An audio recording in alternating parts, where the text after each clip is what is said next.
Right message, right communication, country inside news.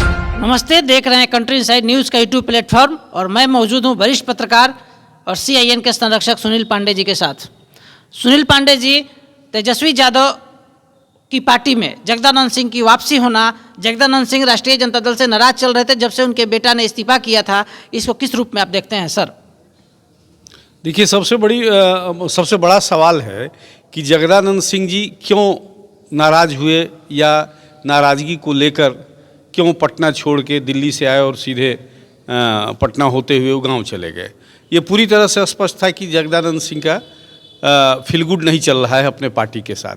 Party के वो प्रदेश अध्यक्ष होने के बावजूद कई मुद्दों पर उनके मन और थे, दिल कहीं और था।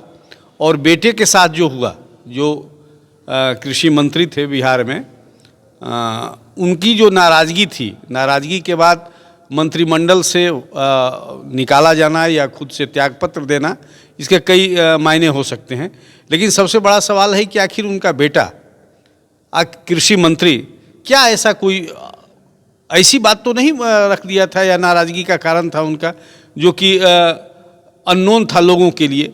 बहुत ये सामान्य सी घटना है कि राज्य में सूबे की सरकार जो है उसमें यहाँ के अधिकारी हावी हैं, भ्रष्टाचार में डूबे हुए हैं और यहाँ किसी मंत्री का, एक दो मंत्री का अपवाद छोड़ दें तो RJD के हों या जदयू के हों, किसी का कुछ नहीं चलता है।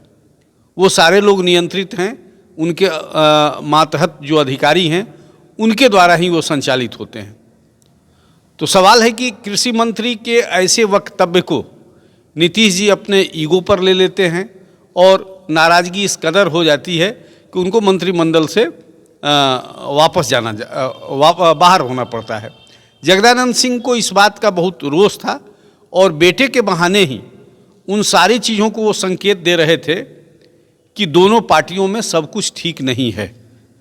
ठीक है, दोनों पार्टियां मिलकर सरकार चला रही है, लेकिन सरकार में सब कुछ दोनों पार्टियों का समान रूप से विचार नहीं है।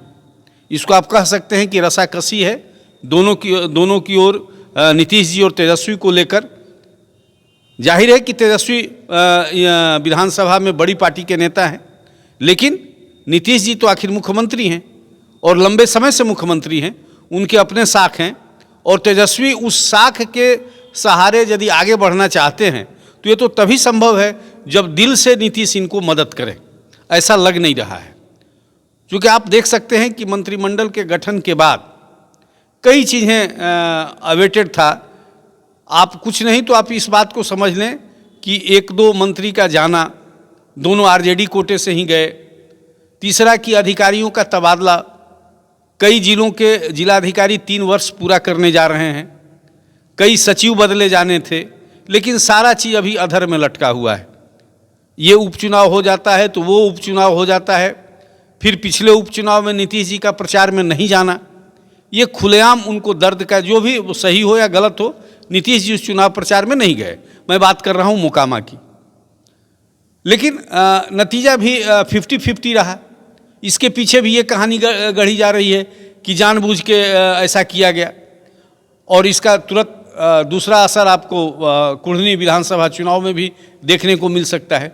VIP आखिर क्यों अपना कैंडिडेट उतार रहा है? इसका मतलब है कि वो तेजस्वी का गुणगान करते हैं, नीतीश का गुणगान करते हैं, लेकिन आप एक पार्टी को मैनेज नहीं कर पाए। तो ये तमाम चीज़ें हैं जो इस बात को संकेत दे रहे हैं कि दोनों पार्टियों में सब कुछ बहुत बढ़िया नहीं है और ये सबसे इसका बुरा असर यहाँ की जनता पर पड़ रहा है। कोई नीतिगत फैसले नहीं लिए जा रहे हैं। नौकरी देने की बात है, सड़कों पर प्रशिक्षित शिक्षक अपनी नौकरी के लिए लड़ रहे हैं, उनको देखने वाला कोई नहीं है। आखिर फंड का व्यवस्था नहीं थी तो आखिर आप किस आधार पर 10 लाख नौकरी या 1 लाख नौकरी या 5 लाख नौकरी देने की बात कर रहे थे? सतही तौर पर आप ऐलान सिर्फ करेंगे तो ये ज़्यादा दिन चलने वाला नहीं है। उसी ऐलान को अमली जामा पहनाने में तेजस्वी और नीतीश जी के साथ शायद सब कुछ ठीक नहीं चल रहा है। जिस गति से तेजस्वी अपने युवा सोच को अमली जामा पहनाना चाहते हैं, शायद इसमें दिक्कतें आ रही है।